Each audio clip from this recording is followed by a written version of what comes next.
childhood never felt like a happy one. From the very beginning, he lived under the heavy shadow of his elder brother, Obinna. While most brothers protect each other, Obinna did the opposite. He bullied Chinedu, mocked him, and even stole the little things that brought him joy. Whenever Chinedu tried to speak up, Obinna twisted the story so that relatives always took his side. Soon, people began to see Chinedu as the weak one, while Obinna wore the mask of the strong brother. Their late father had left behind a small shop, hoping his sons would run it together. But Obinna made sure that never happened. He used tricks, lies, and intimidation to push Chinedu out, claiming the shop as his own. Chinedu swallowed the pain, refusing to fight dirty, and chose instead to build his own path with honesty and hard work. It wasn't easy. There were nights when he felt completely alone, but one thing kept him going: Amara.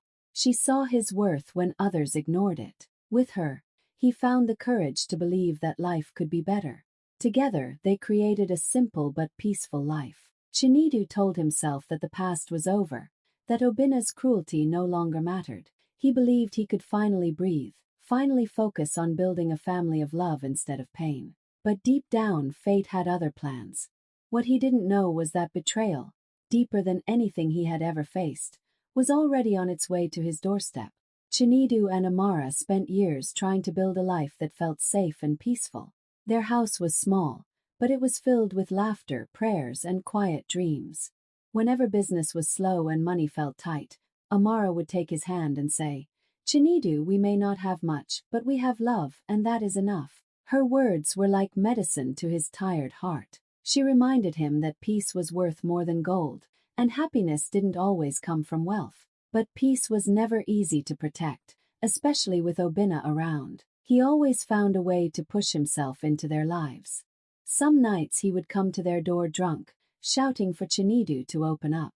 Other times, he would stroll in boldly, demanding money as if it was his right. If Chinedu hesitated, Obinna would laugh and mock him, calling him a failure in front of Amara.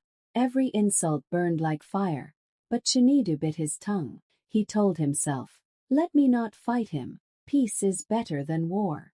Amara hated seeing her husband humiliated, yet she admired the way he controlled his anger.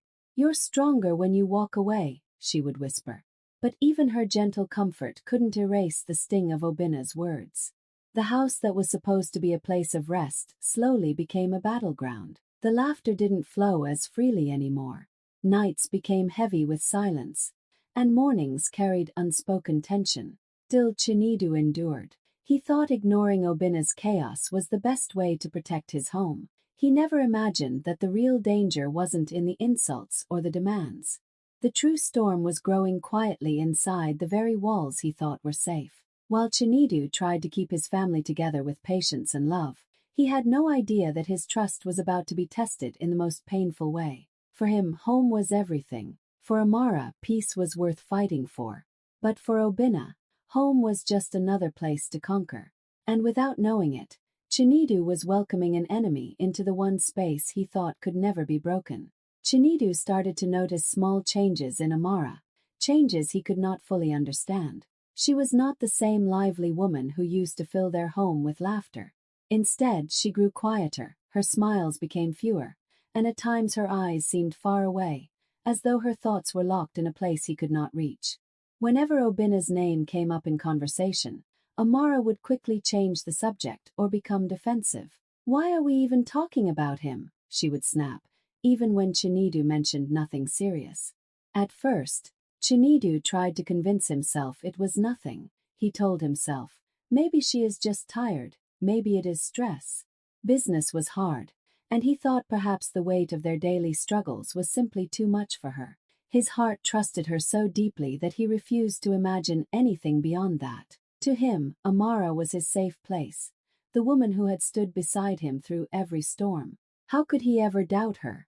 But what Chinedu could not see was what was happening behind his back. Obinna, the brother who had made his life miserable since childhood, had found his way into Amara's loneliness. With his smooth words and poisonous lies, he began to twist her heart. He whispered things that cut deep, planting doubt where there used to be faith. "Chinedu is too weak to provide for you," he would say. A woman like you deserves more than a man who struggles to survive. At first, Amara resisted, but Obinna knew exactly where to strike. He reminded her of the bills left unpaid, of the nights she went to bed worried about the future. He painted himself as the strong one, the successful one, the man who could give her the comfort Chinedu never could. Slowly, her heart began to waver. She didn't see the trap for what it was. She only saw a door out of her worries. Meanwhile, Chinedu was blind. He still looked at Amara with love and pride, believing she was his greatest blessing. He never noticed the way she avoided his eyes, the way her laughter now carried a hidden weight. He held her hand, not realizing it was slipping away from him. The cracks in their marriage were small at first, almost invisible, but with every word Obinna whispered, those cracks widened. The home that Chinedu fought so hard to protect was slowly breaking apart from the inside. And the cruelest part was this. The brother who had stolen his childhood peace was now circling the one person Chinedu cherished most, ready to steal her too. Chinedu thought he was fighting only poverty and hardship. He didn't know that the real enemy was sitting across the table, wearing his own brother's face. One evening, Chinedu's world shifted in a way he could never have imagined. Amara had been feeling unwell for days, but she kept brushing it off, saying it was just tiredness. That night, while preparing dinner, she suddenly collapsed to the floor, clutching her stomach in pain. Panic rose in Chinedu's chest as he rushed to her side, shouting her name and begging her to stay awake. With trembling hands, he carried her to the hospital, his heart pounding with fear. Hours felt like years as he waited outside the examination room, praying silently. Lord, please don't take her away from me. Finally, the doctor came out with a small smile and said, Congratulations, your wife is pregnant. Relief washed over Chinedu like cool water on a burning flame. His eyes filled with tears, and for a moment, joy lit up his weary soul. His child. A new beginning. But the joy lasted only seconds. As he turned to share the moment with Amara, he saw her face. Pale, shaken, tears streaming down her cheeks. Something was wrong. Amara, what is it? He asked, holding her hand tightly. She shook her head, sobbing uncontrollably. Then, with a trembling voice, she whispered the words that shattered him. Chinedu, the baby is not yours. It's Obinna's. The room went silent. Chinedu felt the ground beneath him give way. His ears rang, his chest burned, and his hands went cold. What did you say? He asked, hoping he had misheard. But Amara broke down completely, covering her face, repeating, I'm so sorry. It's Obinna's. The words pierced him like 1,000 knives. The brother who had stolen his childhood, the shop, his dignity, had now stolen the one thing he never thought he would lose, his wife's loyalty. Chinedu staggered back, staring at the woman he loved more than life itself, now carrying the seed of his greatest enemy. Every memory of their love, every smile, every struggle they had faced together, flashed before his eyes, now tainted by betrayal. He wanted to scream, to break something, to run far away, but his body felt frozen. The pain was too heavy, pressing down on his chest until he could barely breathe. Amara reached out, trying to touch him, but he pulled away, his eyes filled with hurt and disbelief. Why, Amara? His voice cracked, barely a whisper. She had no answer, only tears and shame. That night, Chinedu's world collapsed. It was no longer just about poverty, struggle, or insults from his brother. This was deeper. His own blood had pierced his heart in the cruelest way. The man he once called brother had taken everything from him, and now he stood on the edge of losing himself too. News of Amara's confession spread through the village like wildfire. It seemed as though everyone had something to say. Some relatives shook their heads in pity, whispering behind closed doors, Chinedu is cursed. Even his wife could not stay with him. Others laughed cruelly, calling him the man who could not keep his wife. Their words sliced deeper than knives. Everywhere Chinedu went, eyes followed him, some filled with judgment, others with pity. Soon a family meeting was called. The small compound was filled with relatives, uncles, aunties, cousins, and elders who had known Chinedu and Obinna since childhood. The air was thick with tension, as though the walls themselves knew a storm was about to break. Chinedu sat quietly, his jaw tight, while Amara kept her head bowed, unable to meet anyone's eyes. Obinna, on the other hand, walked in with the arrogance of a king, his chin high, his smile smug. He acted as though he had won a prize. The room went silent as he spoke, his voice loud and shameless. "She belongs to me now. Even her child is mine. What more proof do you need?" Gasps filled the room. Some relatives covered their mouths in shock, while others muttered in disgust. But Obinna only smirked wider, enjoying every moment of Chinedu's humiliation. Chinedu's hands curled into fists, his knuckles white. Every fiber of his being screamed to fight, to strike, to silence the brother who had taken everything from him. But he sat frozen, trapped between rage and despair, his heart pounding so hard it hurt. Their mother, Maman Ngozi, could not hold back her tears. She wept bitterly, her voice shaking as she cried, "What kind of sons have I raised? Is this what your father prayed for before he died? To see his blood tearing each other apart like this?" Her sobs echoed in the room, cutting through the thick silence. But Obinna did not flinch.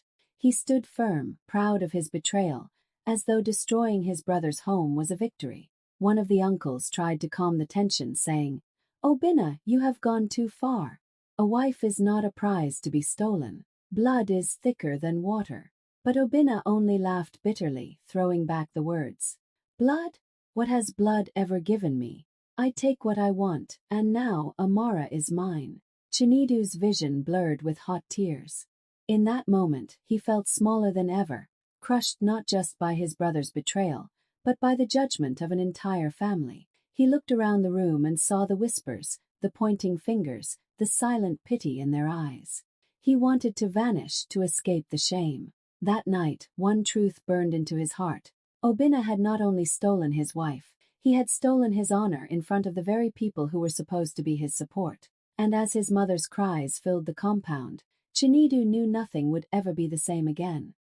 That night, after the family meeting ended in shame, Chinedu could no longer stay under the same roof. The house that once felt like a shelter now felt like a prison filled with pain. He walked out into the quiet streets of Aba, the night air heavy against his skin. Neon lights from closed shops flickered, dogs barked in the distance, and the whole city seemed to echo with his broken thoughts. Tears blurred his eyes as he wandered aimlessly, replaying every word, every insult, every betrayal. He thought about Amara's tears, Obinna's smirk, the whispers of his relatives. His chest felt so heavy he could barely breathe. For the first time in his life, dark thoughts crept into his mind. Maybe it would be better if I just disappeared. Maybe this pain is too much to carry. He stood on a deserted corner, looking up at the night sky, asking silently, "God, why me? Why always me?" But then, as though his father's spirit was walking beside him, he remembered the words his late father used to say, "A man is not measured by what he loses, but by how he rises." Those words struck him like a light piercing through darkness. His father had known hardship too, yet he never gave up. He had fought to give his sons a future, even if one of them had chosen to destroy it. Chinedu wiped his tears with the back of his hand. For the first time in hours, he stood straighter. "No," he whispered to himself. "Obinna will not be the end of me. If he wants to destroy me, I will rise higher than he ever imagined." With every step he took that night, his pain began to turn into determination. He realized that Obinna had stolen his peace, his wife, even his dignity, but he could not steal his will to fight. Chinedu made a silent vow under the stars. He would not live the rest of his life as the broken man people mocked. He would rise, and when he rose, the same voices that laughed at him would whisper his name with respect. He went back home before dawn, not to sleep, but to pack his heart with courage. He was done being the victim, done being the brother everyone pitied. From that night forward, his story would no longer be about betrayal, but about strength. The pain was still there, raw and heavy, but beneath it, something new was being born, a fire. And as the sun slowly rose over Aba, painting the sky with light, Chinedu whispered once more to himself, "This is not my end. This is my beginning." Months went by after that terrible night, and Chinedu refused to let his pain bury him. Instead, he turned it into fuel. With nothing left to lose, he packed his bags and moved to Enugu, far from the whispers of the village and the shadow of Obina. There he found an old childhood friend, Emeka, who welcomed him with open arms. Emeka had always believed in Chinedu's honesty and hard-working spirit. Over late-night conversations, Chinedu shared his dream of starting fresh. Emeka looked him in the eye and said, "Brother, if you have the will, I will stand with you." And so, with borrowed money and endless determination, Chinedu began a small poultry farm. It was not glamorous work. He woke before sunrise, built makeshift cages with his own hands, and fed the birds until his clothes smelled of feathers and sweat. Some nights, he worked until his body ached so badly he could barely stand. But instead of breaking him, the struggle gave him strength. Sleepless nights slowly turned into small victories. At first, villagers in Enugu laughed at him. "Is this the big dream? A man feeding chickens?" They mocked. But Chinedu ignored the noise. He knew what they did not, that every egg, every chicken, every small sale was a brick in the empire he was building. His persistence began to pay off. One buyer turned into five into 50. Soon, restaurants, hotels, and even schools were calling him for supplies. Month after month, his farm grew. He reinvested every profit, expanding his land, buying better equipment, and hiring workers who respected his vision. What once looked like a humble chicken farm began to transform into one of the largest suppliers in the region. Trucks bearing his farm's name rolled through Enugu, carrying food that fed hundreds of families. The same relatives who once mocked him in ABA now heard rumors of his success. "Chinedu, the one who was shamed, he is making more money than Obina ever dreamed of." Their whispers reached Obina too, and for the first time it was not Chinedu being laughed at, it was his arrogant brother. Through it all, Chinedu stayed humble. He remembered the nights he had cried alone, the insults that had nearly crushed him, and the betrayal that had torn his heart apart. Those memories became his driving force. He was not building just for himself. He was building to prove that no betrayal, no pain, no humiliation could keep a man down if he chose to rise. Brick by brick, egg by egg, he turned his sorrow into success. And as his empire grew, so did his pride, not the arrogant pride of his brother, but the quiet pride of a man who had walked through fire and come out stronger. Chinedu was no longer the man people pitied. He was the man people respected. He had fallen, but now he was rising higher than anyone had ever expected. Years passed, and life began to show its true colors. Obina, who once walked around with pride and arrogance, finally tasted the bitter fruit of his choices. He had lived recklessly, spending money as if it would never run out, drinking and gambling as if tomorrow didn't matter. He had mocked Chinedu for his struggles, but now he was the one sinking. One bad decision after another left him with nothing. His so-called friends, who once cheered beside him during his proud days, quietly abandoned him the moment his pockets went dry. The man who once boasted of strength was now broke, lonely, and forgotten. Amara too found herself trapped in regret. She had believed Obina's sweet promises, trading the steady love of Chinedu for illusions of comfort and wealth. But reality was cruel. Obina never cared about her or the child they shared. He left her to raise the boy alone, without support, without care. The same woman who once believed she was choosing a better life now carried the heavy burden of betrayal on her shoulders. Nights were long, and her tears often soaked her pillow as she realized how badly she had been deceived. Meanwhile, far away from their sorrow, Chinedu had transformed into a new man. His hard work in Enugu paid off beyond what anyone could have imagined. The small poultry farm he started with bare hands had grown into a booming enterprise. His business spread across cities, and soon he was not only a respected supplier but also a property owner. He drove sleek cars, signed contracts with major companies, and built a name that echoed in boardrooms and marketplaces alike. One day, Chinedu returned to ABA, not as the broken man they once mocked, but as a man of success. He drove through the streets in a polished car, his presence commanding respect without him uttering a word. The same relatives who had once whispered insults behind his back now stood in awe. "Is this really Chinedu, the one we laughed at? Look at him now," they murmured. Their whispers were no longer sharp with mockery but heavy with admiration and regret. Obina, once the proud brother who had taken everything from him, now watched his downfall mirrored against Chinidu's rise. The tables had truly turned. Fate had shown that arrogance might shine for a moment, but it never lasts. Chinidu's scars had become his strength, while Obina's pride had become his ruin. The village, which once mocked Chinidu as the man who couldn't keep his wife, now spoke of him as the man who built an empire. And as he walked through the streets of Aba, head held high, Chinidu carried not revenge in his heart, but dignity. For the world had finally seen the truth. Betrayal may wound deeply, but resilience can rewrite the story. The day of the family gathering was supposed to be a time of reunion. Relatives filled the compound, sharing food, laughter, and stories. But the moment Obina walked in, the air shifted. Gone was the proud, arrogant brother who once mocked everyone. What stood before them was a shadow of that man. His clothes wrinkled, his face thin, his eyes sunken with desperation. Whispers spread quickly through the room. "Is that Obina?" someone muttered. "How the mighty have fallen." He ignored the stares and went straight toward Chinidu, who was seated with quiet dignity, surrounded by uncles and cousins who now looked up to him. The room grew silent as Obina dropped to his knees right in front of his younger brother. His voice cracked, trembling with shame and hunger. "Chinidu, please. I have nothing left. I need your help. I need money.